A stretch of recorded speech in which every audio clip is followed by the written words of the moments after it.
Hello, my friend. The world of magic, filled with legends and ancient tales, is opening its gates once again. Tonight, in the Gryffindor dormitory by the crackling fireplace, I will share another story with my friends. Join us, for the magic is about to come alive. In the gentle hush that followed the war that had once darkened every stone of Hogwarts, the castle stood again, proud and eternal beneath the stars. Time had begun its slow healing, like ivy creeping across the cracks of battle, weaving itself around grief and memory alike. The great halls rang once more with laughter, though sometimes it echoed too sharply, like a memory out of place. The portress whispered in the quiet hours, and the ghosts drifted thoughtfully, watching over the new and returning students like pale, drifting stars. Albus Potter stepped onto the Hogwarts Express with a heart caught between two worlds. He was no longer a wide-eyed first year, nor yet the confident upperclassman others imagined he might be. The shadow of his father's legacy clung to him like an old cloak, heavy, honored, but not truly his own. Beside him, his friend Scorpius Malfoy gave a small sigh and leaned his head against the cool glass of the train window.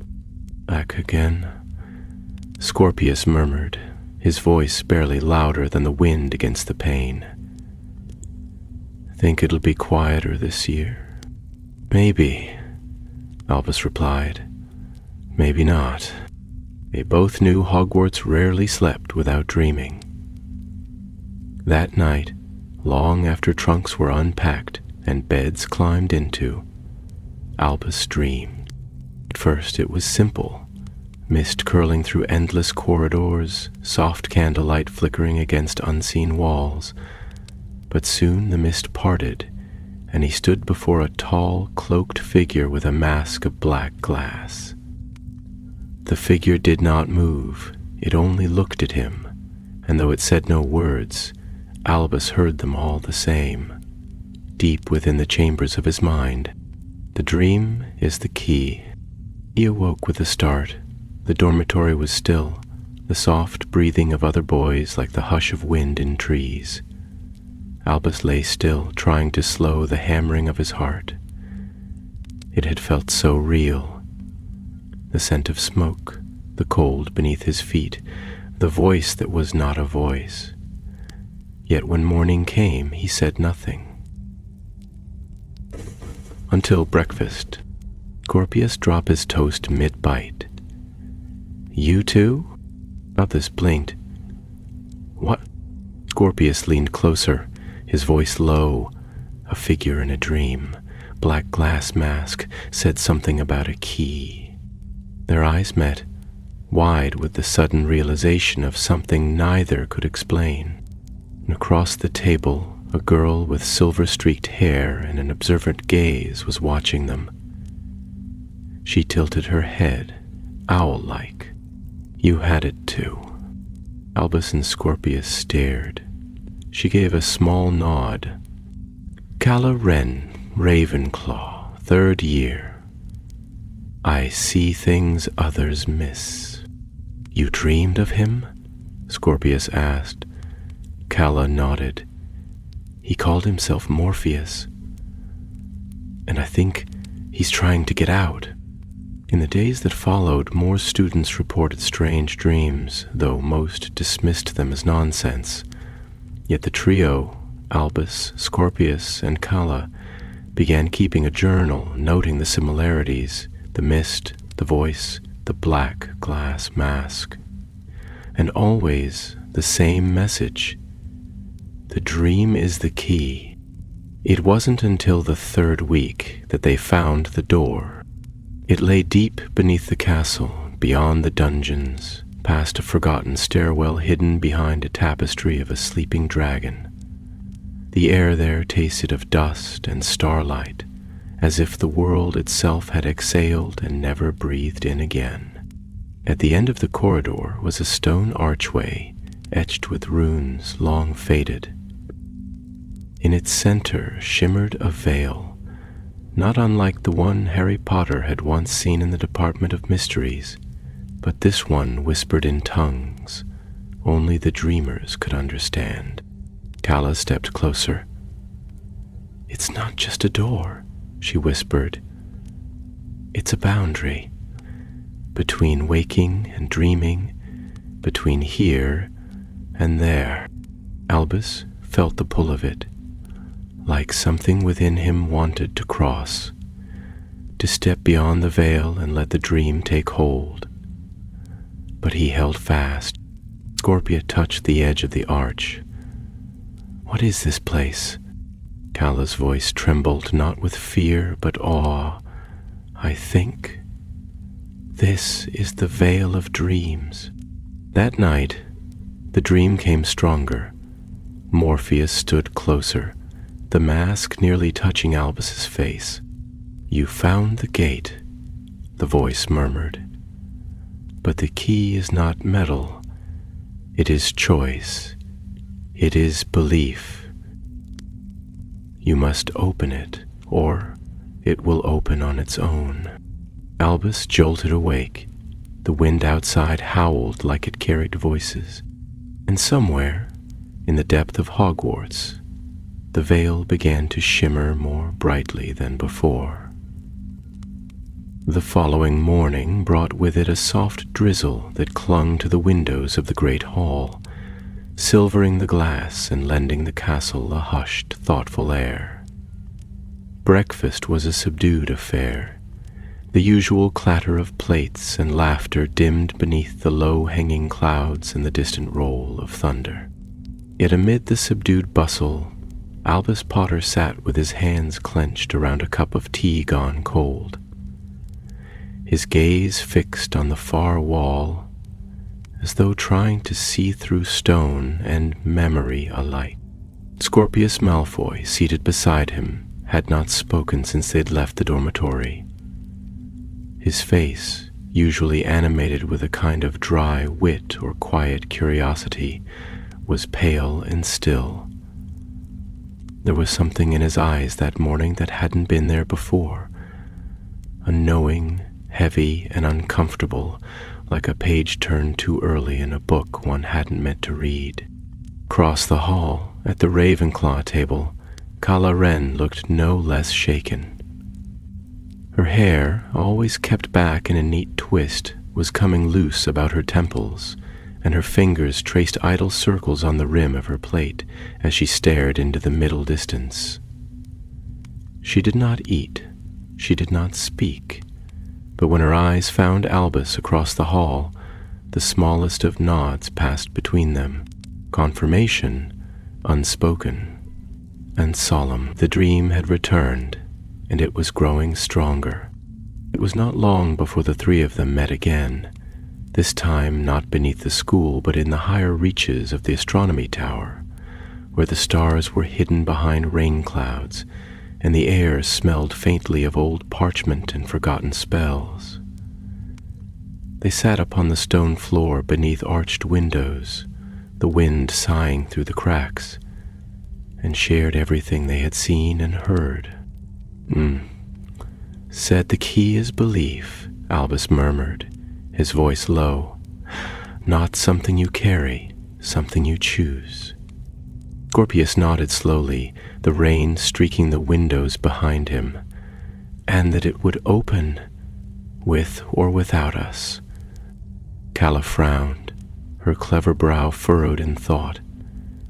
If the veil was placed there by the founders, or whoever came before them, then it wasn't meant to be opened lightly. But Morpheus? He's trying to convince us otherwise? Albus looked at her, an unease curling in his chest like smoke. You think he's lying? I think, Calla said, he wants something. And I think he's very, very good at making us think we want it too. A silence settled between them, broken only by the wind and the soft creak of ancient wood. Outside, the clouds moved slowly across the sky, and within the walls of the castle something stirred. That very afternoon, Professor Longbottom, now the steadfast and sometimes flustered herbology master, made a passing remark in class about odd blooms appearing in the greenhouses, flowers with silver petals that opened only during sleep, whose pollen made those nearby fall into deep, vivid dreams. Albus exchanged a look with Scorpius. The dreams were spreading.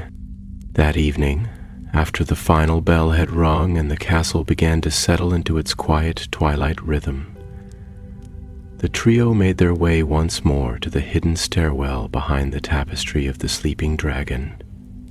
The corridor beneath was colder than before, the air thicker, as though the stones themselves were exhaling some ancient breath long trapped within. The veil shimmered before them, brighter now, the runes along the arch faintly glowing, and as they approached the whispers grew louder, no longer a distant hum, but a chorus of voices murmuring in languages half remembered and almost understood. Albus stepped forward first, the weight of choice pressing heavily upon his shoulders. He did not speak, he only reached out, and the veil answered. Not with words, but with vision. In an instant, Albus was elsewhere, standing not in the corridor beneath Hogwarts, but in a place where sky met sea in an endless twilight, and islands drifted like memories across the horizon.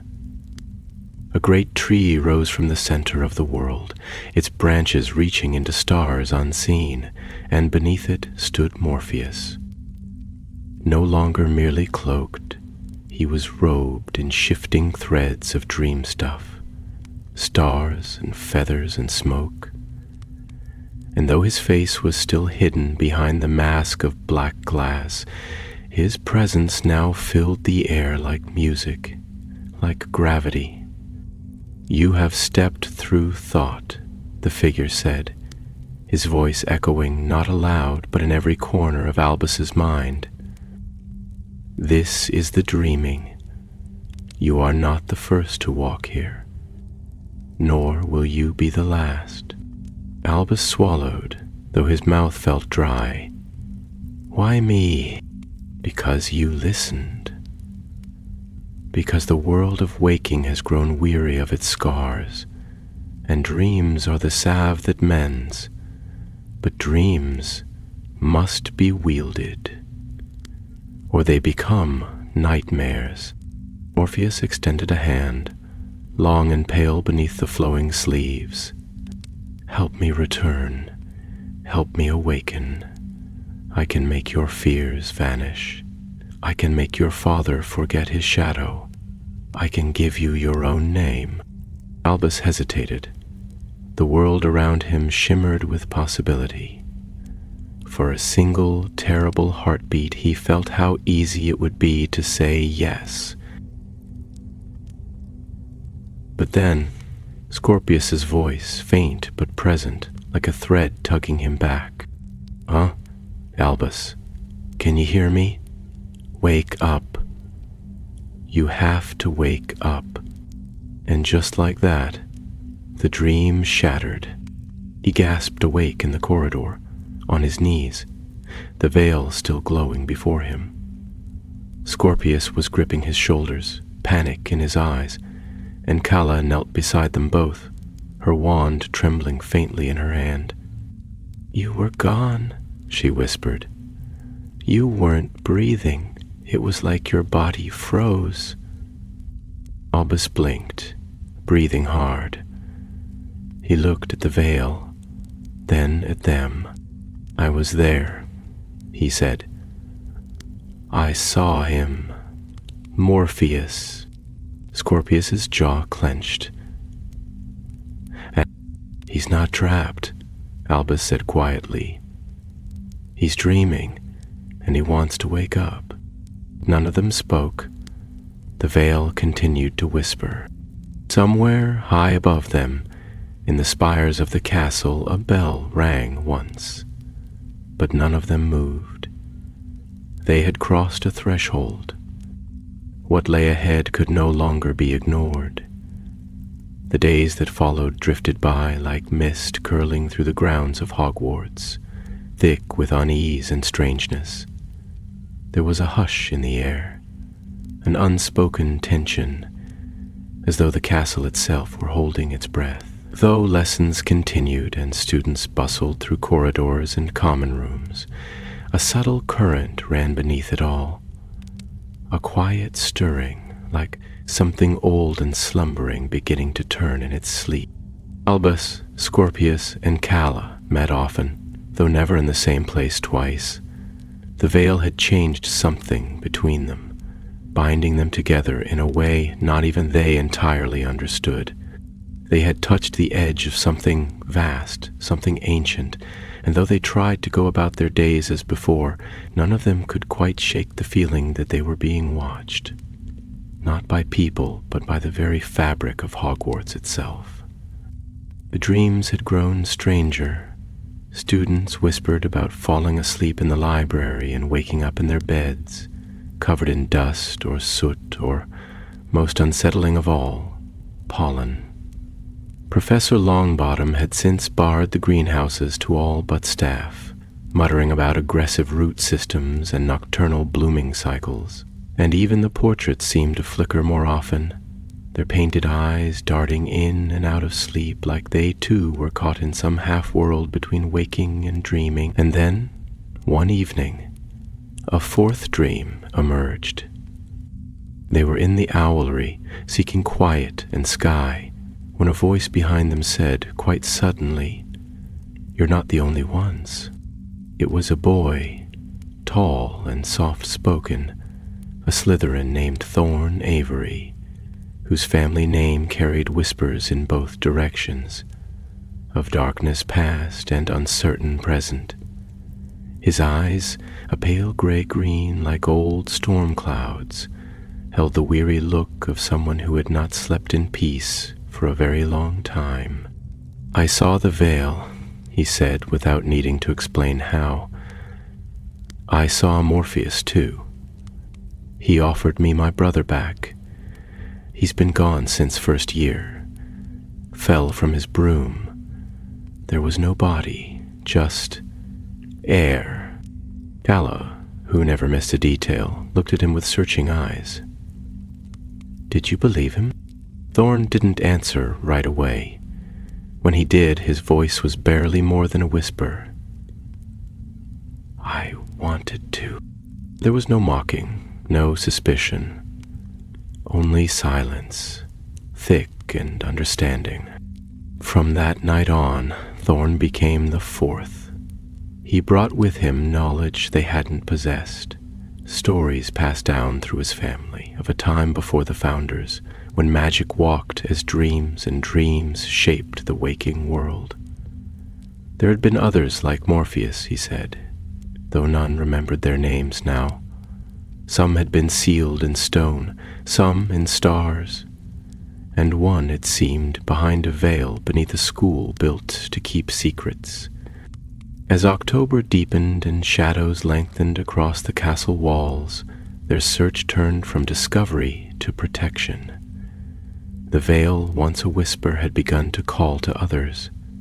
Younger students were found sleepwalking through the halls, murmuring phrases in forgotten languages. A first year had nearly stepped off the astronomy tower before a prefect found him, eyes closed, smiling. The dreaming was bleeding through. They knew they had to act. It was Calla who discovered the book. Hidden deep within the restricted section, bound in blue leather stitched with silver thread, the title long worn away. Its pages shimmered faintly, as though written in light and shadow, and it bore no author's name. But its content was unmistakable.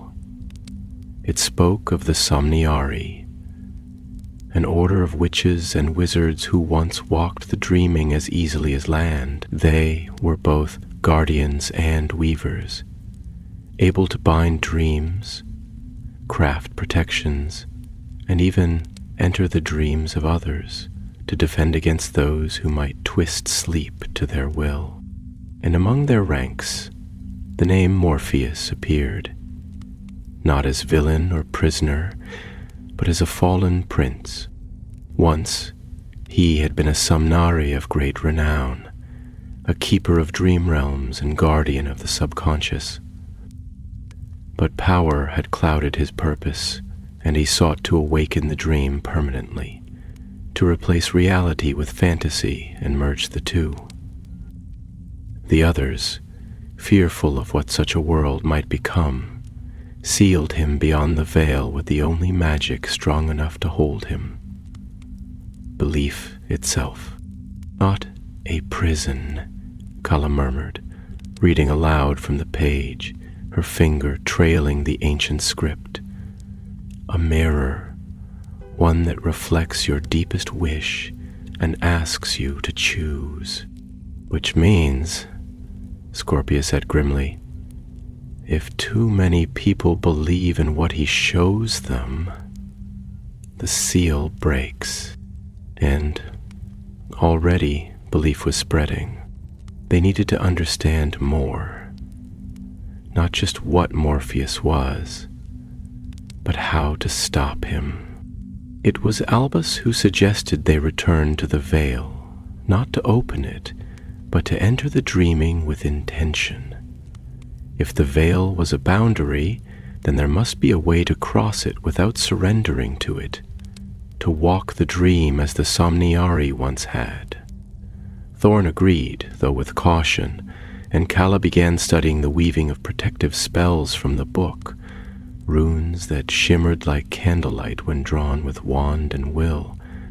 The night they chose was the first full moon of November. The veil pulsed like a heartbeat as they approached it, and this time they came prepared. Kala drew the runes in the air, encircling them with light. Thorn whispered the invocation from memory, and Albus, heart pounding, took the first step. And just like before, the world fell away. This time they were ready. They landed in the dreaming not as lost souls, but as seekers. The landscape was shifting, layered with memory and metaphor, corridors made of starlight, staircases that led to childhood memories, forests woven from the sound of lullabies. Each step forward was like walking through someone else's thoughts. They found Morpheus waiting for them beneath a sky that burned like sunset and dawn all at once. He was seated upon a throne of mirrors, each reflecting not the onlooker, but who they might have been had they made different choices. The mask was gone, his face was ageless and beautiful, and his eyes held entire galaxies of longing. "You have come further than most," he said, his voice like silk over stone. "You wear the marks of the Somniari. You know what I was. We know what you chose to become," Albus replied, his wand held steady, though it trembled slightly in his hand. "I chose truth," Morpheus said. "I chose the world as it could be, where no one dies, where no one is forgotten, where dreams don't end." Kala stepped forward. "But if dreams never end, then waking becomes the lie. There's no life in that." Morpheus's eyes gleamed. "Is there life in grief? In war? In pain? You would deny peace to preserve suffering?" "No," Thorn said softly. "We deny you, because choice belongs to the waking." Morpheus stood then, and his shadow lengthened like dusk falling. Then awaken, children of stone and scar, and know that dreams do not die. They wait. And with a wave of his hand, the dreaming cracked, not broke, but splintered, like ice struck by a stone, and they were falling, spiraling back into themselves, hearts pounding, ears filled with a sound like roaring wind. And they awoke, back beneath the veil, only now it was wide open. The veil stood before them, no longer as a barrier, but as a passage, vast, shimmering, and utterly unguarded. Where once it had rippled faintly, hinting at boundaries barely understood, it now swayed with silent invitation, its surface moving as though stirred by a breath from some other world. The air around it hummed, not with magic alone, but with something deeper, a thrum that resonated in the bones, as if the very foundation of the castle had changed its rhythm to match the slow, waking heartbeat of something immense. None of them spoke at first. They simply stared.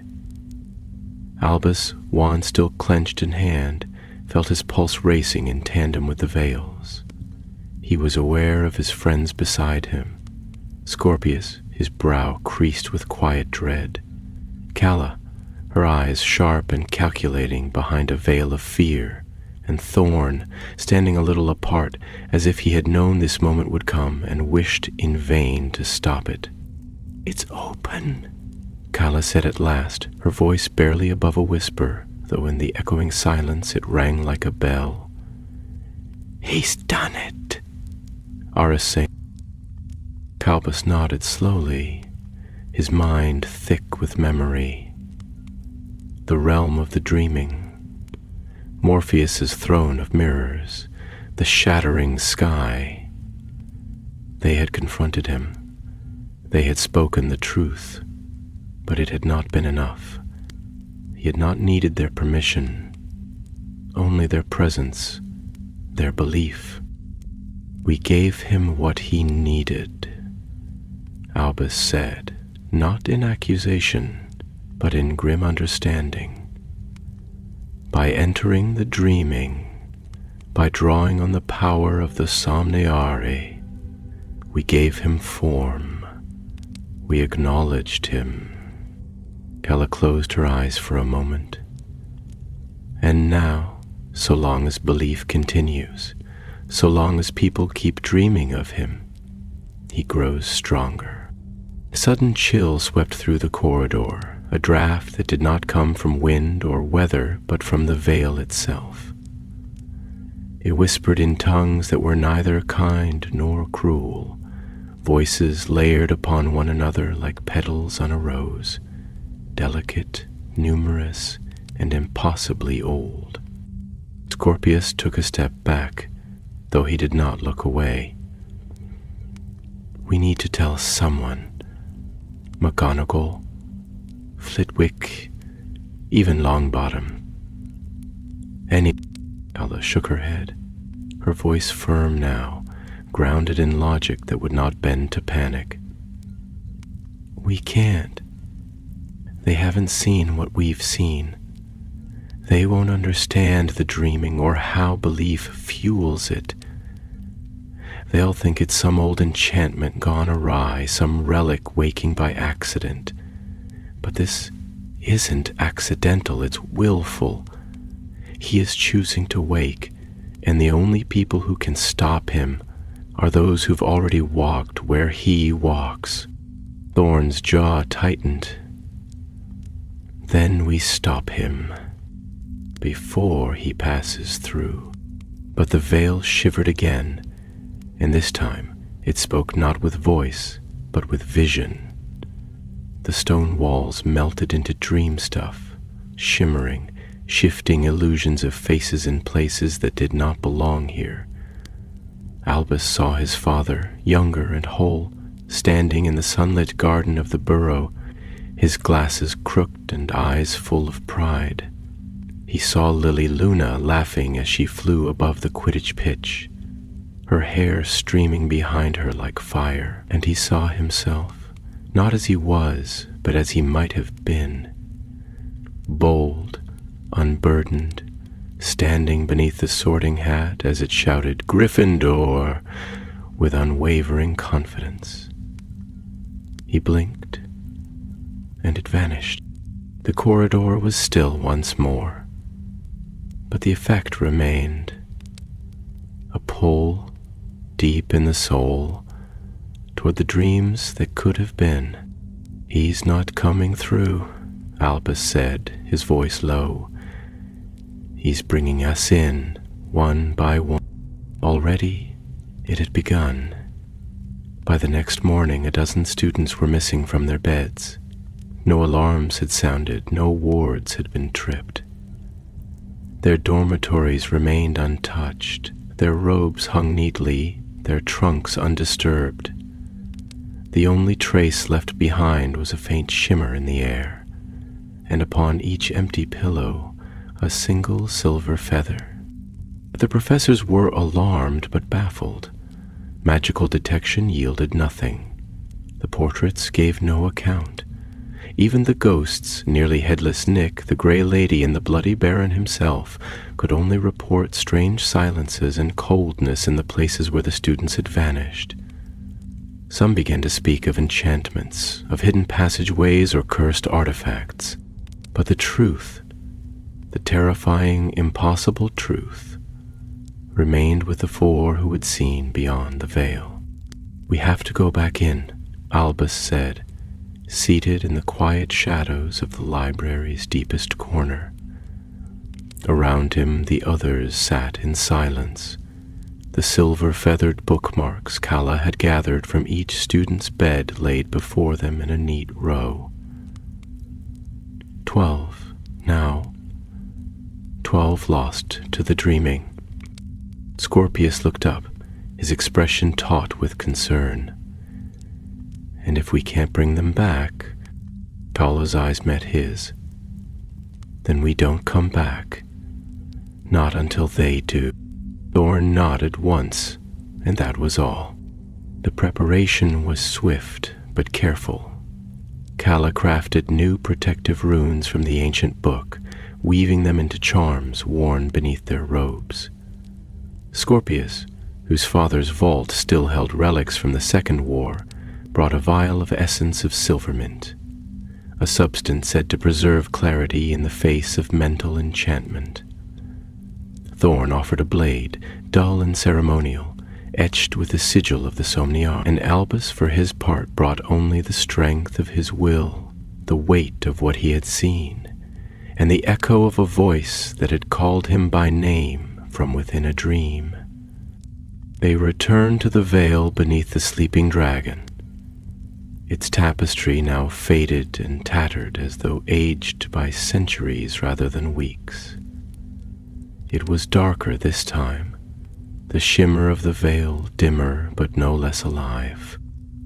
As they stepped toward it, each placed a hand on the hilt of the ceremonial blade, and Calla whispered the invocation she had adapted from the Book of the Dreamwalkers. "Let waking bind us, and will guide us. Let truth anchor us, and memory return us." The veil unfolded around them. They did not fall this time. They stepped, and what awaited was not the dreaming they had known, but something deeper, a place beneath even that realm where dreams took shape before they were imagined. A world not of mirrors, but of threads, endless threads of silver, gold, crimson, and black, tangled and stretching into infinity. This was the loom of thought, the heart of the dream reel, where belief spun reality like cloth, and where Morpheus now stood, hands poised above the thread. He turned to face them, no longer masked, no longer robed. He wore the form of someone they each trusted. To Albus, he was Harry. To Scorpius, he was Draco. younger and unburdened. To Calla he was her grandmother, a seer who had vanished in her youth. To Thorn, he was his brother, eyes wide and laughing. "Truth is a story," he said gently, "and stories belong to dreamers." The threads pulsed, and the loom began to turn. The loom turned slowly, its great wheel creaking with a sound like breath caught between sleep and silence. Threads of light and shadow wove themselves together, spun by hands that seemed to move not with haste, but with the certainty of a being who had waited lifetimes for this moment. Morpheus stood among them as if he had never been a stranger, his form cloaked in the shape of those they had once loved, eyes filled with knowing and warmth that did not belong to him. Though his face bore kindness, it was the kind that lingered just beyond understanding. A smile that promised comfort but carried within it the scent of something old and buried. Elvis stared at him, and though the features before him were his father's, familiar and worn with care, there was nothing behind them but the echo of what had been. He felt the weight of the dream pressing against his thoughts, urging him to step forward, to accept the falsehood for the sake of peace. But he stood still, wand clenched tightly, and spoke not to the illusion but to the thing behind it. "You don't belong in our world," he said, his voice firm though low. "You were sealed behind the veil because you tried to turn dreams into truth. That isn't peace, it's control." Morpheus tilted his head, the expression never shifting, as though sculpted from memory. "And is control such a terrible thing when wielded with compassion? Tell me, Albus Severus Potter, is it worse than chaos? Worse than loss? How many would trade their pain for comfort if given the choice?" Thorn stepped forward then, the hilt of the ceremonial blade glinting faintly at his side. "And how many of them would ever wake again?" he asked. "You don't offer peace. You offer escape. You offer forgetting. But the cost is everything else." The loom responded to their words, its spinning, stuttering ever so slightly, as if uncertain. The threads closest to Morpheus flickered, images trapped within them shifting like smoke. A girl laughing in a sunlit meadow, a boy cradling his lost pet, a mother holding her infant child. Each thread was a dream, beautiful and cruel in its perfection, too fragile for the waking world. Calla drew her wand in a slow, deliberate motion. Her voice, when it came, was steady with understanding. "The Somniari sealed you away because they knew dreams are sacred. Not because they feared you, but because you stopped respecting the boundary between what could be and what should not." Morpheus's expression did not falter, but the light around him dimmed. The illusions he wore cracked at the edges, faint lines forming along the borrowed features. In place of their loved ones, something more ancient began to emerge, a face not bound by human time, smooth as moonstone, eyes like twin abysses filled with stars. "You speak of boundaries as if they were sacred," he murmured, "but your kind crosses them every night. You trespass in dream with no thought. You twist fantasy to suit your fears, your desires. I am not your enemy. I am your reflection." Scorpius narrowed his eyes. "Then you know we won't let you break through." For the first time, Morpheus did not answer with words. Instead, he raised his hand, and the loom began to twist. The threads flared, each one stretching, warping. And from them sprang the 12 lost students, suspended like marionettes in a theater of stars. Their eyes were closed, their bodies adrift, bound in cords of glowing thought. Around each one a vision pulsed in rhythm, a perfect world designed for them alone, made of wish and longing. Albus stepped forward, his heart pounding. "They're still dreaming. More than that," Morpheus said softly. "They are home, and if you would rip them from it, then who is the monster now?" The dream pressed harder, the loom glowing brighter, and for a moment, a terrible, traitorous moment, Albus understood. To lose pain, to lose fear, to live in a world where no war had scarred his family, where no shadow darkened his name. It was tempting, but he remembered the silence after the Battle of Hogwarts, the way his father's hands sometimes trembled over the kitchen table, the way Ginny had once said in the quiet of evening that healing was not the end of grief, but the beginning of living beside it. Dreams could comfort, but they could not replace truth.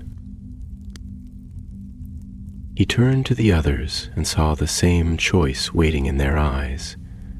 Scorpius, whose parents had never forgiven themselves for a war he did not fight. Calla, who had spent years wondering why she saw things others couldn't. Thorn, whose brother's absence was a wound reopened with every morning light. All of them had reason to stay. None of them moved. Calla lifted her wand and began to speak the unweaving spell, the one that had been buried in the margins of the Somniari book, too dangerous to leave within easy reach. The runes formed in the air before her, glowing silver, and with each word the threads around the dreamers began to loosen. Morpheus stepped forward, and the stars darkened behind him. "You would undo what they chose?" he asked, voice rising, no longer gentle. "You would wake them to pain, to loss? You would deny them paradise for your own sense of righteousness?" Scorpius raised his wand. "No, we'd wake them to choice." And then the spell was loosed. The loom cracked, the great wheel groaning as the threads snapped like cords under too much strain. The illusions shattered, and the dreamers fell, not to harm, but into the arms of the 4 who had come to save them. One by one they opened their eyes, confused, blinking beneath a sky that had no sun and no stars. Morpheus cried out not in rage, but in despair, a sound that was neither human nor monstrous, but something deeper, a sound of endings. The dream around them collapsed like paper consumed by flame, folding inward, torn apart not by hate, but by unbelief. The 4 stood in the eye of the unraveling world. The rescued huddled around them, and Albus looked up to find Morpheus shrinking, folding back into himself, the ancient face dissolving like mist beneath sunlight. "You are not wrong," Albus whispered, "but you went too far." Morpheus reached for the threads, but they were already gone. And then the veil returned, not bright, not open, but whole. With a final breath, the dreaming sealed itself, shut. Sonny drifted over toward his ear. They awoke beneath Hogwarts, every one of them, lying in the dust of the ancient corridor, the tapestry above them unmoving. The veil now hung dark and still, a mere curtain once more, its whispers silenced. 12 students were returned to their beds that night, though none remembered clearly where they had been. The professors never found answers, and the veil was sealed away once more, not by spell or by ward, but by story. For in time, even memory fades, and dreams become legend. But 4 students remembered, and they would not forget.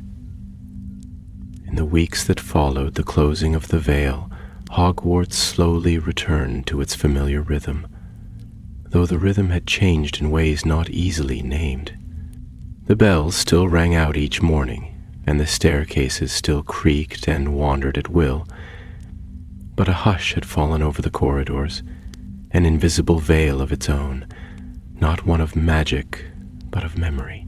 It was not that the school had forgotten what had happened, for most knew nothing of it at all, but that something deep beneath its foundations had shifted.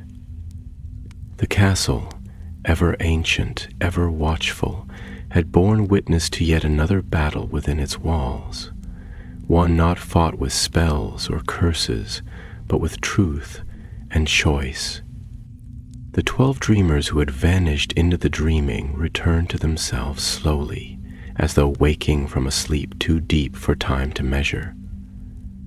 They spoke little of their absence, not because they were forbidden, but because the memories came to them as dreams often do, blurred, distant, gilded the edges with meaning but no clear form. They remembered warmth, peace, the sound of laughter or music, and sometimes the shape of someone they missed, but most of all, they remembered wanting to stay, and the strange, quiet relief of waking instead. Albus, Scorpius, Calla, and Thorn walked the halls with a new-found awareness that was both burden and bond. They were unchanged in the eyes of others, still students, still young, but within them was a knowledge they could not share in full. They had glimpsed something older than the founders, more elusive than wand lore, and more powerful than the most ancient of curses. And with that knowledge came the quiet vow never to let it slip into darkness again. For a time they said little of what had happened. There was no announcement, no record in the official histories, and no mention in the Daily Prophet. Professor McGonagall, though sharp-eyed and wise enough to sense that something great had passed just beyond her reach, said only once to Albus in the quiet of her office, "There are things best left behind old doors, Potter. Just promise me you won't go opening them again." And he had nodded, 'cause she already knew more than she said. The veil beneath the castle was sealed once more, not by locks or charms, but by silence and obscurity. The tapestry of the sleeping dragon hung again in its place, its threads brightened by some unseen hand, the stair behind it now blocked by a collapse of stones that no spell seemed able to shift. Even the Marauder's map showed nothing in that corridor, as if it had been unwritten from the school's very bone, and so it faded once more into myth as it had before, and as it would again. But for the 4 who had crossed into dream and returned, the memory remained vivid. Calla returned to her books, though now she studied not only spells and potions, but the deeper mysteries of thought and memory. Her essays grew sharper, her questions bolder, and though she remained quiet and precise, there was in her eyes a glimmer of wonder that had not been there before. She had seen the loom of dreams, had spoken to a being made of thought, and had chosen to wake. That knowledge shaped her as no textbook could. Thorn, ever watchful, carried himself with a gravity that no longer stemmed from grief alone. He had spoken with the echo of his brother, and though it had been no true resurrection, it had given him something he had not possessed in years, a sense of direction. He walked now with purpose, as though each step marked another boundary between who he had been and who he would become. Scorpius laughed more easily than before, though only slightly. The weight he bore, the expectation of a name, the burden of a legacy, had not vanished, but it had lessened. He had seen what might have been, and chosen instead what was, and in doing so had carved a space for himself in the world that was truly his own. He no longer flinched when others compared him to his father, nor did he strive to escape the shadow. Instead, he stood beneath it with dignity, letting it fall behind him rather than upon him. And Albus felt the change most of all. It was not something visible nor something easily named, but it was there, in the way he held his wand, in the way he listened, in the way he looked. The weight of being Harry Potter's son had not disappeared, but the dream had shown him a reflection of who he might be without it, and the waking had shown him that he did not need to become that to have value. He was enough, not because he was a Potter, but because he had chosen to be. As winter crept across the castle grounds and frost feathered the windows of every tower, the story of Morpheus became a memory shared only between 4 friends and the cold stones of the school itself. There were still dreams, of course, dreams of flying, of strange lands and distant stars, of sorrow and joy, but none bore the weight of enchantment that had once drawn 12 children across the veil. Those dreams were their own again, fleeting and strange and human. Still, some nights, Albus would wake with the echo of a voice in his mind, not threatening, not sorrowful, but patient. Truth is a story, it would whisper, distant as wind across a field, and stories belong to dreamers. He never feared those words.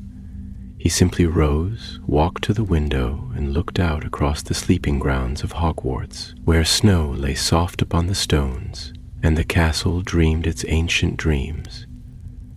By the time the last leaves had fallen from the beech tree near the lake and the waters began to crust with morning frost, the memory of the veil had settled deep into the bones of the 4 who had crossed it, like the echo of a song half forgotten, yet impossible to truly erase. Though the term pressed on with the usual clatter of essays, exams, and Quidditch matches, Albus and the others had come to recognize something subtle and strange.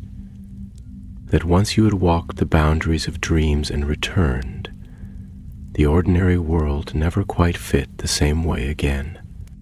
The shift was not in what they saw, but in how they saw it.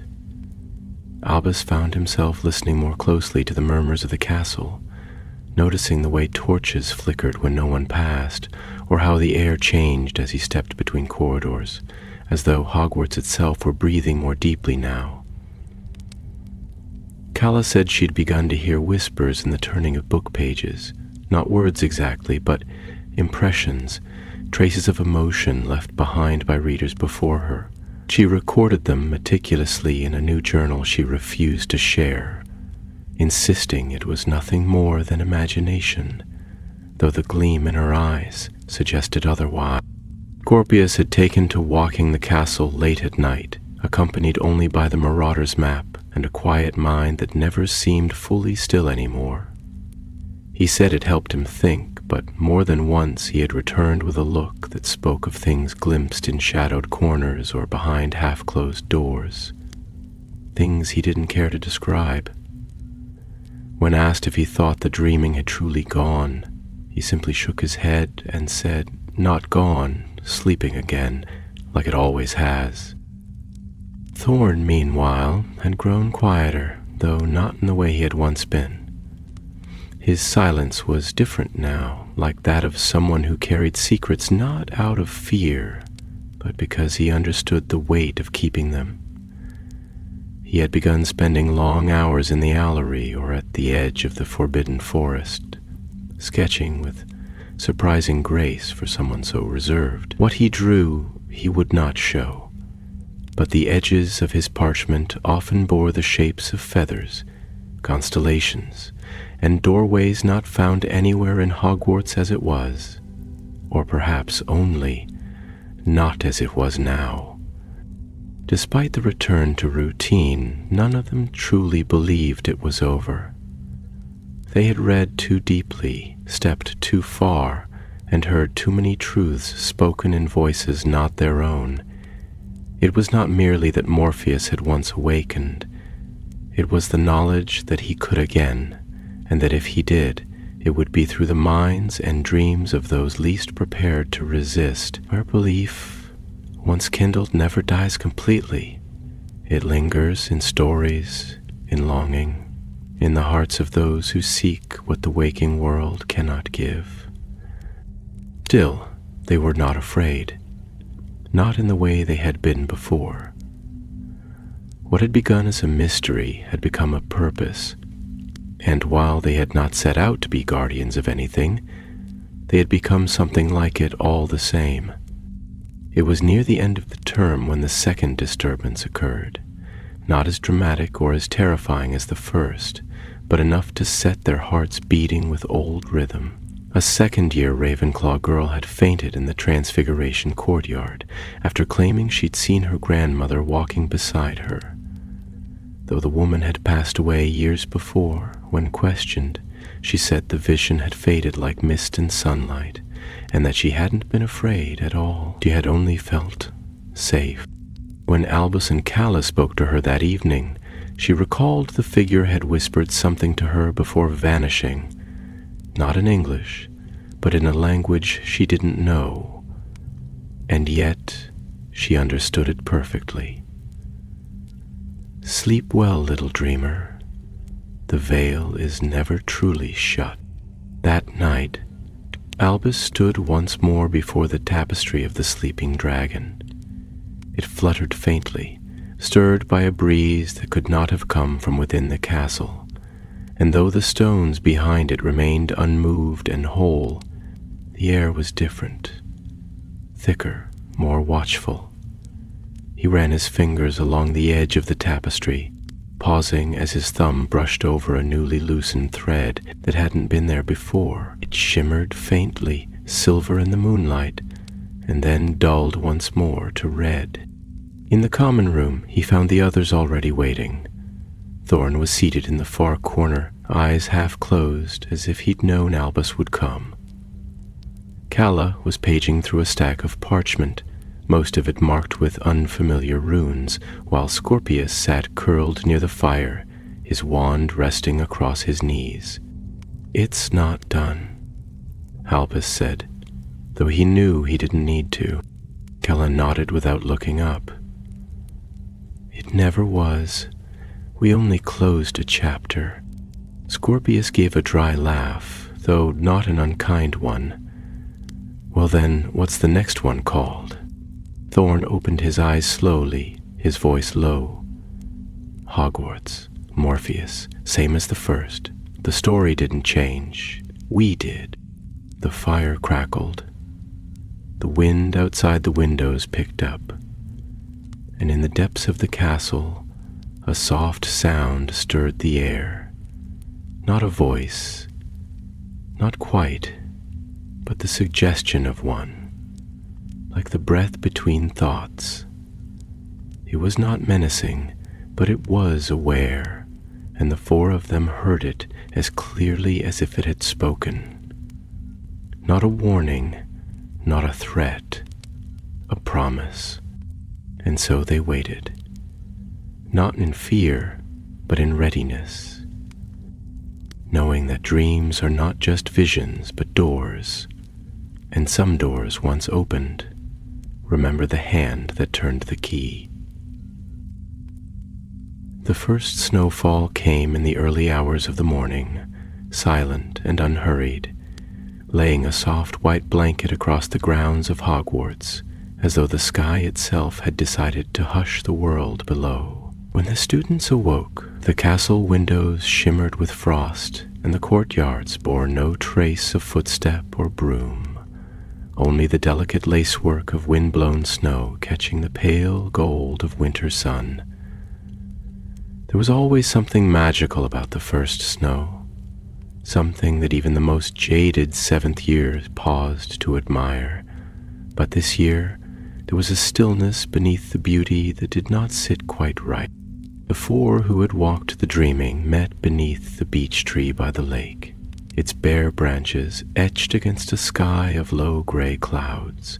Albus had not slept well, and judging by the dark smudges beneath Cala's eyes and the way Scorpius kept glancing over his shoulder as though expecting something to emerge from the forest, he was not alone. Thorn arrived last, his cloak dusted with snow, and said nothing as he joined the others. He rarely wasted words these days, but when he spoke, it was with certainty. "There's another one." Albus glanced sharply at him, though he had already suspected it. "Who?" "Edward Finch Fletchley," Thorn replied. "Fourth year Hufflepuff. His dorm mates found him in the corridor this morning, standing in front of the statue of Morgana. Said he was just staring, didn't blink, didn't speak." Cala pulled her gloves tighter. "That statue stands right above the corridor that leads to the Vale." Scorpius looked down at the snow, his breath visible in the cold air. "So it's begun again. Except this time, it's subtler. They're not being taken," Albus said slowly, remembering the dreamer's vacant eyes. "They're being called, and the veil is pulling them in place. No need to vanish them. Just nudge them toward the edge." Cala nodded. "And if it doesn't have to take them fully, if it can simply influence, then Morpheus may not be behind it at all." Scorpius frowned. "You think something else got through?" "I think something stayed," she replied. "Or maybe something never left. The dreaming may have closed, but the veil is still here, and the veil is part of that world. It listens."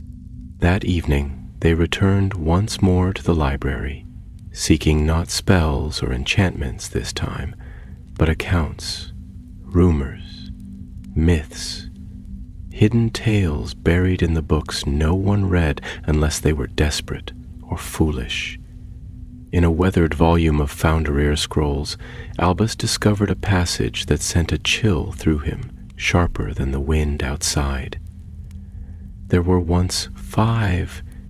He read the words aloud, and the others leaned close, the candle flickering between them, casting long shadows across the table. The passage was brief and badly faded, but clear enough to glean its warning. Of the dream gods there were 5, though only 4 are ever named, those of flame, feather, root, and storm. But the 5th bore no sigil, for the 5th was the veil itself. The watcher, the listener, the boundary that was not bound. It could not be turned nor sealed, for it was not dreamed by wizard kind. It was older. It was waiting." They sat in silence as the truth took root. "We thought Morpheus was the danger," Cala said at last, her voice hushed. "But he was only one part of the design, one thread in a much older weave." Scorpius stood and began to pace, muttering to himself before looking up sharply. "Then it isn't about one being trying to wake. It's about the veil waking up. The thing behind it. The 5th. Whatever that means." Albus remembered Morpheus's words, spoken in the dreaming, "I am not your enemy. I am your reflection." Perhaps, after all, Morpheus had not lied. Perhaps his warning had been misunderstood. Perhaps he had not broken the veil to escape, but to alert them to something rising behind it. The days that followed were colder than any in recent memory. not for the temperature, though the lake had frozen thick and the wind howled through the stone, but for the way Hogwarts began to feel. The staircases turned more erratically, sometimes shifting before one had even reached the next step. The portraits, especially those near the lower levels, grew quiet, many of them refusing to speak at all.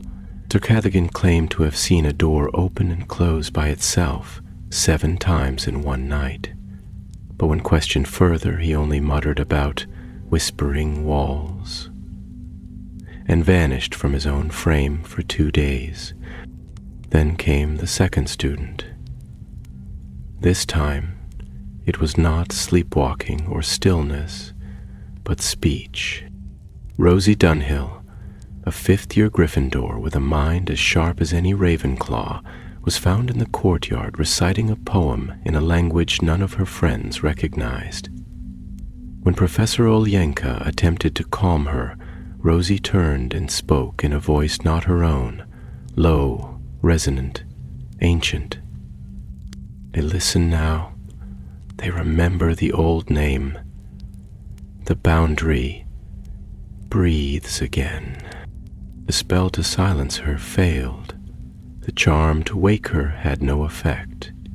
It was only when Albus, hearing of the incident from Thorn, reached the courtyard and spoke a single phrase, Somnus clausum est, that she fell silent and collapsed into his arms, asleep but breathing.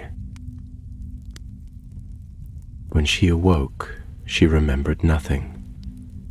The professors were troubled, and discussions were held behind closed doors, but no one could find a cause. There were no traces of possession, no curses, no enchanted items near her. It was as though something through her had spoken, used her as a channel, and though no one outside their small circle knew what the words meant, Calla found the phrase in the Somniari text, hidden in a side note beside a half-translated spell of sealing. The boundary breathes again. They had thought themselves victorious. They had thought the veil was sealed and the dream realm returned to its slumber. But the veil had never been merely a door. It had always been a mind. And now it had begun to remember itself. The days leading up to the Christmas holidays passed beneath a sky the color of cold steel, and though the snow continued to fall in quiet beauty, the castle felt ever more uneasy, as though the chill came not from the weather alone, but from something far older and far less natural. Students still laughed and studied and squabbled, but the undercurrent of strangeness was no longer subtle. It lingered in the long silences that followed certain remarks, in the wary glances cast down unfamiliar corridors, and in the way the portraits nearest to the lower floors had all fallen still, their painted figures either absent or frozen in expressions of solemn worry. The older students felt it in their bones, and even the ghosts grew restless, drifting with unusual haste through halls they had long called home. Albus sat one evening in the quiet of the room of requirement, which had once again offered itself to their needs with uncanny precision. Now a circular chamber filled with tomes written in dead languages, a soft fire flickering in a hearth carved with ancient runes, and shelves upon shelves of old, forgotten magic. Calla knelt beside a stack of scrolls, poring over a diagram of symbols that resembled those they had once seen etched into the arch of the veil. Scorpius lay on the floor with his arms behind his head, staring at the ceiling, his mind adrift in thought, while Thorn stood at the far end of the room, watching the shadows as if expecting them to speak. Calla did not look up when she spoke, her voice level but laced with unease. I found another reference to the 5th dream guide. It's not a person. It never was. It's an idea of force, something that exists when enough people believe in the boundary between waking and dreaming. Scorpius rolled over onto his elbow. Then it feeds on the same thing Morpheus did. Belief. Not just belief, Cal replied, now raising her head, her gray eyes bright with that sharp light she always wore when knowledge began to crystallize. It is belief. It doesn't simply live off it. It manifests through it. When enough people start to fear the veil or worship it, or even name it, something stirs. Something begins to take shape. Thorne crossed the room slowly and laid a worn parchment across the table, pointing to a passage written in archaic Latin. Albus leaned in to read, deciphering the faded words. When the fifth stirs, the veil shall no longer serve as passage, but as mouth. It shall not whisper. It shall speak. Silence followed the reading, and for a moment the only sound was the crackling of the fire and the soft shifting of pages.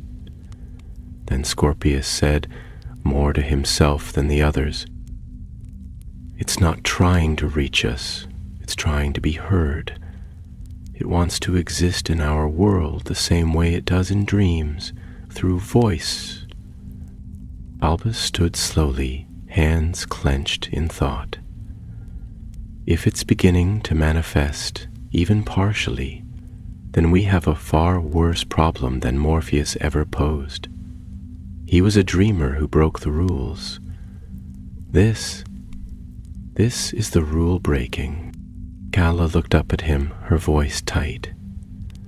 We need to contain it before it grows stronger, before more people start hearing it or speaking for it. But how did one silence something that was not a spell, nor a being, nor even a curse, but an ancient awareness that had waited for centuries to be remembered?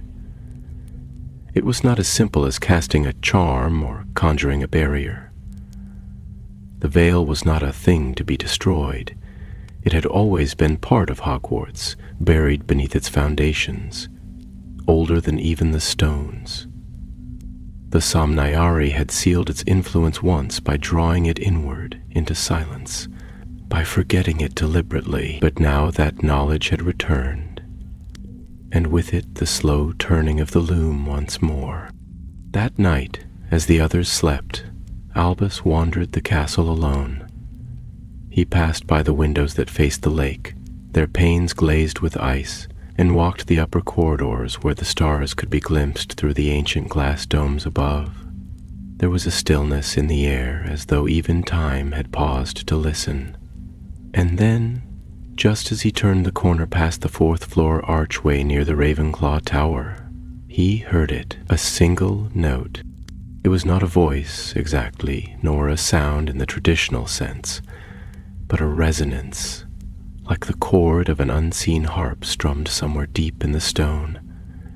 It struck him not in the ears, but in the center of his chest, and though it vanished the instant he became aware of it, the feeling it left behind was unmistakable, like waking from a dream and forgetting what had frightened you, even as the fear lingered. He heard it with a gesture.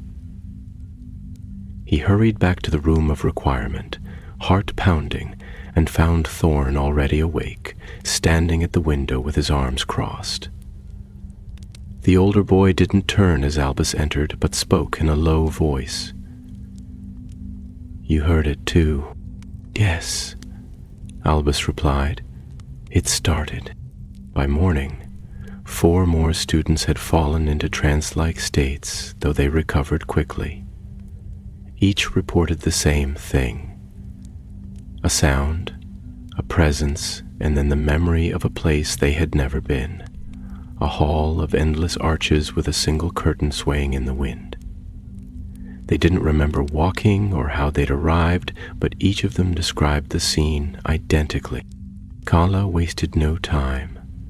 By midday she had drafted a plan, one so bold and untested that even Scorpius looked wary. She proposed a ritual not of sealing, for they could not seal what had already begun to unfold, but of binding. If the veil was the fifth guide, then it must have an anchor in the waking world, a way by which it touched their thoughts and dreams. She believed that, by using their connection to the dreaming, by acting as somniari once more, they might find that anchor and bind it, not in chains, but in memory. It must be remembered as it was, she explained, not feared, not worshipped, not hated, just remembered, a boundary, a veil, nothing more. Because when something is remembered truly, it loses its power to deceive. They would enter the veil one final time, not to walk its realm or challenge its dream king, but to confront the veil itself, to remind it and themselves of what it was meant to be. And so they prepared. The preparations for the binding were not like those they had made before. There was no list of ingredients, no incantation to be plucked from a textbook or scroll. Instead, there was only the slow gathering of will, the patient shaping of intent, and the careful remembrance of all they had seen and learned. In this, it was Kala who took the lead, guiding the others with a quiet strength that had come to define her in their eyes. Where once she had seemed merely clever, now she was something else entirely, like the calm center of a storm, the one who held the lines of the spell, not with her wand, but with her presence. They met in the room of requirement once more, and this time the chamber shaped itself not into a library nor a dreamer's sanctuary, but a circle of standing stones set beneath a twilight sky. The walls had vanished, replaced with drifting mists and a cold, colorless horizon that stretched outward into a void of memory and silence. The ground beneath their feet was ancient earth, dry and cracked, and between the stones flickered the faintest threads of silver light, woven into the very soil. The room had given them the place they needed, not as it was, but as it had been, or perhaps as it had once been imagined by those who came before. Kala had drawn the circle carefully, etching runes into the stones with salt and ash, while Albus and Scorpius gathered items connected to their dreams, traces of the waking world that would serve as anchors: a broken watch, a mirror cracked in 3 places, a feather from one of the school owls, and a folded letter written in a hand no longer living. Thorn, who had not spoken much since hearing the note in the corridor, brought nothing but a memory. When Kala asked if he needed a token, he merely said, "I carry it already." The binding was not meant to trap the veil or destroy it. That much Kala had made clear. Their goal was not to defeat some monstrous force, for the veil was not a monster. It was a threshold, a place of passage, and it had only turned dangerous when forgotten. Like a river left to swell without banks, it had risen and begun to flood the waking world. Their task was to remind it of its shape, of its place between 2 realms, and so they would speak not in defiance, but in memory. They would enter the veil together, as they had once done before, and they would remember it into silence. Albus stepped into the circle first, his wand steady at his side, and spoke the words Kala had written.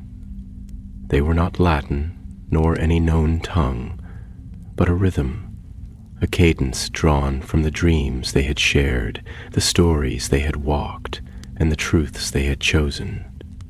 As he finished, the runes on the stones glowed faintly, and the air thickened, like the hush before sleep. One by one the others followed, each taking a place at a cardinal point, north, south, east, and west, with Kala standing at the center, her arms outstretched. The veil shimmered into view, not as a wall, but as a breath of fabric drifting through mist. It was no longer tethered to stone or hidden beneath the school. Here it existed between seconds, a boundary glimpsed only in stillness. It did not speak, not with words, but they felt it, a pressure in their thoughts, a presence curling around the edges of what they knew. It was not hostile, it was curious. Ella began to chant, softly at first, then with growing certainty. The words were formed not from language, but from meaning. They spoke of gates, of thresholds, of guardianship freely chosen. They named the veil not as an enemy, but as an ancient duty, a keeper of dreams, not a ruler. As she spoke, the circle brightened, the threads between the stones tightening, weaving themselves into a pattern only the veil could see. Albus stepped forward and added his voice, speaking of what he had seen, the illusions offered by Morpheus, the temptation of a world without fear. He told the veil he had chosen the waking, that he valued it not because it was easy, but because it was true. Scorpius followed, speaking not of pain, but of laughter, of imperfection, of the beauty of things that did not last. Then Thorn, with fewer words but deeper weight, spoke of memory, not the kind that lingered in photographs, but the kind etched in silence and sacrifice. Each word was a thread, each memory a line in the weaving, and the veil began to change. The pressure lessened, the mist thinned. The boundary that had begun to breathe like a living thing settled once more into stillness. And then, for a brief and shining moment, they saw it.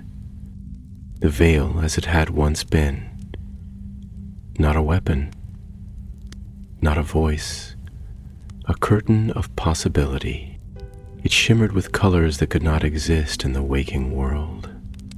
Shades of thought, of emotion, of dream.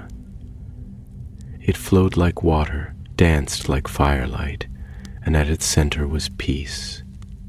Not the false peace offered by Morpheus, but the kind born from balance, from being understood. Ella raised her wand for the final time and drew the last sigil into the air, a circle crossed by a single line. The symbol of the Somniari, the mark of the fifth guide who was not a guide at all, but a mirror. She whispered a final word, and the veil rippled once, then faded. The standing stones grew quiet, the mist receded, and the world returned. They found themselves in the room of requirement once more, though it now resembled a quiet classroom with worn benches and candlelight casting long shadows on stone. The ritual had ended. The veil had stilled. No thunder had sounded. No light had burst across the sky. But they knew it was done, and remembered the veil into silence. The change was immediate, though invisible to those who had not stood beneath the veil or spoken its name in the dark. In the days that followed the binding, a quietness returned to the castle, not a silence of fear but of ease, like the breath let out when a long-held burden is set aside.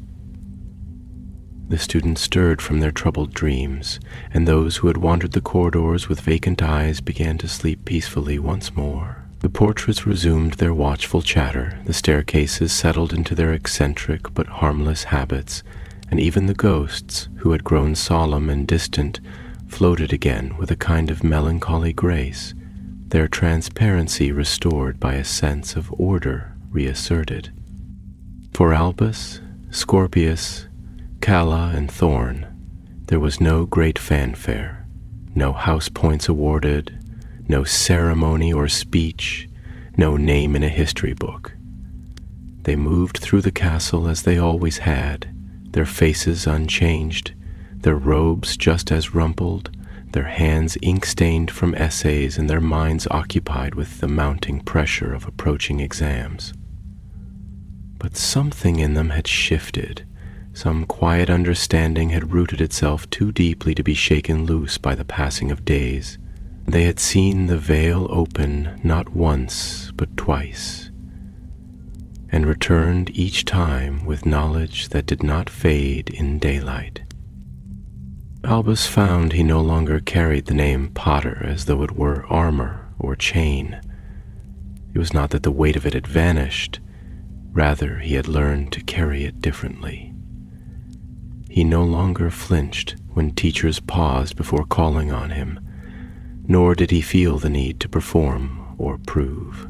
When he walked the corridors now, he did so not as a shadow of what came before, but as someone who had found himself somewhere between dream and waking, and chosen, without regret, to belong to the world as it was.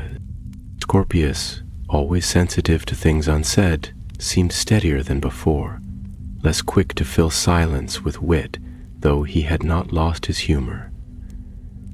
He spoke with more care now, and when he laughed, it was the sound of someone who had been very close to forgetting what laughter meant and had chosen not to forget after all. He still paced the castle at night, but now he did it out of habit, not restlessness, and when the halls were quiet and empty, he walked with the ease of someone who no longer feared what shadows might speak. Calla remained herself in every visible way, composed, sharp-eyed, precise in her speech, but there was a new depth to her quietude. She had always been the kind of girl who saw what others missed, but now she listened as well, and her gaze, when it settled on something, seemed to see not only what was, but what it might become. She had begun writing in earnest, though she shared little of it, her parchment filled with tangled diagrams of dreamscapes and spells no one had taught her. The Book of the Thomnari, once a relic of a forgotten age, had become something alive in her hands. Thorn, whose grief had once made him a figure apart from the rest of the school, now walked more easily among others. He spoke little still, but when he did, people listened. He had never wanted to be a leader, and he did not seek notice, but the other students, especially the younger ones, began to gravitate toward him, perhaps drawn by the quiet strength in his presence, or perhaps simply sensing that he had walked farther into the dark than most and returned with something true in his eye. The four of them met less frequently as the term drew on, not because they had grown apart, but because the need to meet in secret had passed. The veil had been remembered into stillness, and as long as that memory endured, it could not stir again. Yet there were nights, rare and subtle, when the wind caught the edges of certain tapestries and sent a shiver down the stone. On those nights, without needing to speak, they would gather, sometimes by the fire in the Gryffindor common room, sometimes in the shadow of the owlry tower, and sometimes when the castle itself seemed to beckon in the room of requirement, which never failed to open for them. On the last night before the Christmas break, they gathered one final time that term, not out of necessity, but to mark the end of something that had changed them all. The room had shaped itself into a quiet glade beneath starlight, with snow-dusted branches arching overhead and a small fire burning at the center, its flames casting warm light across frost-hardened ground. It was not a place from the castle's halls, but a place from their shared dreaming. A memory not of fear or conflict, but of calm. Calla produced a small bundle wrapped in enchanted cloth and set it beside the fire. Within lay 4 silver feathers, their edges dulled now, the last physical remnants of the dreamers once taken. No enchantment clung to them anymore, but they held something older than magic, a weight of meaning. She placed them in the flames, and the fire flared once, then settled. Albus watched the flames in silence for a time, then spoke softly, his voice steady. "We'll never be able to tell the whole story, not the way it happened." "No," Scorpius agreed, "but we'll remember it, and if it ever wakes again, we'll be ready." Thorn finished, his voice low but certain. Kella nodded once. "And maybe this time, it won't have to wake in fear. Maybe someone else will remember what we've learned and speak the right names before it becomes too late." The fire burned lower, and the room of requirement dimmed gently, as though it too had listened and understood. When they left, one by one, none of them looked back. Outside, the snow continued to fall, covering the castle in white, and the world slept beneath it, dreaming not of escape, but of hope, of memory, and of choice. The train that bore them away from Hogwarts for the Christmas holidays steamed out of Hogsmeade Station beneath a sky as pale as parchment, its smoke rising in soft coils that dissolved into the cold air as quickly as dreams upon waking. Inside the carriages, laughter and chatter soon filled the corridors, students leaning out of compartments to call farewells, compare presents, and swap stories from a term that had seemed, to most, uneventful. A handful remembered the faint unease of the early weeks. A few still recalled a strange dream or the name Morpheus whispered in passing, but for nearly all, the season had drawn to a quiet and satisfying close. For Albus, Scorpius, Calla, and Thorn, the journey home was quieter, though not heavy. They shared a compartment as they always had, the windows fogged with condensation and the steady rhythm of the train a soft backdrop to their thoughts. Their trunks had been packed, their scarves wound tight, and their wands tucked safely away, but they each carried something less visible, a memory not only of what they had done, but of what they had chosen not to do. Calla sat nearest the window, her fingers resting lightly on the spine of a thin leather journal that bore no title. She had begun recording their experience in careful, measured script, not for fame, nor for proof, but because some truths ought not be forgotten, and stories, if told truly, had a way of surviving long after spells faded. Her gaze followed the snow-covered trees flashing past, though her thoughts were not on the landscape but on something quieter. A question unanswered, a thread not fully tied, a name that lingered still in the corners of silence. Across from her, Thorn leaned with his head back, eyes half closed, not sleeping but adrift in thought. He did not speak often unless moved to it, and now, as the countryside passed by in streaks of gray and white, he let the motion carry him. His brother's memory no longer burned in him like a wound, but it remained, as it always would, as a guide and a tether. He had walked through a world built of dreams and chosen not to stay. That choice had shaped him more than any spell or loss.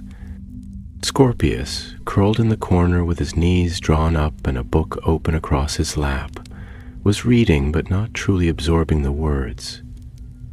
His eyes flicked across the page, but his thoughts were elsewhere, retracing the path they had walked through veil and vision. It struck him now more than ever how easily things might have gone differently. A single step, a single slip, and they might have lost themselves, as others once had, but they had not. And though he would never speak it aloud, he was proud. proud of what they had done and of who they had become. Albus sat beside him, quiet, his gaze fixed not on the window, nor on any book, but on the faint reflection of his friends in the glass. The weight that had once rested on his shoulders, the burden of his name, the expectation of others, the echo of his father's shadow, felt lighter now, not because it had been lifted, but because he had grown strong enough to carry it. He had walked the edge of dreams and stared down the part of himself that wished for a world without pain, and when that world offered itself to him, he had turned away, not without temptation, but with resolve. The train rattled on through hills and snow, and somewhere far behind them, Hogwarts slumbered beneath its mantle of frost. A castle that had seen centuries rise and fall, secrets buried and unearthed, legends born and forgotten. And deep within its heart, where stone met silence and magic curled like mist through forgotten passages, the veil remained. It no longer shimmered, no longer whispered, no longer beckoned. The air around it was calm now, still and old. And though it no longer spoke, it remembered. It remembered the touch of belief, the passage of feet across its threshold, and the words spoken in the quietest part of the dream. It remembered the children who had come not with fear but with questions, who had seen what lay beyond and chosen to remain in the world as it was. The boundary had been recalled to itself, not locked away, not destroyed, simply honored. Its purpose was no longer hidden, and in being remembered, it no longer needed to call out. The veil, like any dream, had settled once more into its place, between night and morning, between sorrow and hope, between the real and the imagined. And in time, as with all great stories, the tale of Morpheus faded from spoken word into silence. No songs were sung. No books bore the names of those who walked the dreaming and returned. But somewhere in the quiet corners of Hogwarts, in the hush of turning pages and the flicker of candlelight in an empty corridor, the story endured, not in the telling, but in the living. Albus Potter, Scorpius Malfoy, Calla Wren, and Thorn Avery had faced the oldest of mysteries, not with glory or renown, but with wonder, with wisdom, and with the kind of bravery that does not shout.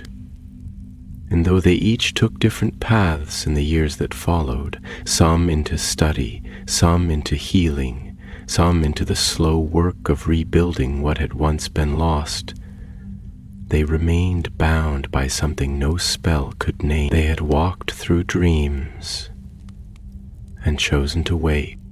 And sometimes, on quiet nights, when the wind stirred the snow against the windows and the fire crackled low, they would dream again, not of temptation, nor of fear, but of a silver curtain in a place where stars hung low, and the world held its breath, a place remembered, a veil at rest.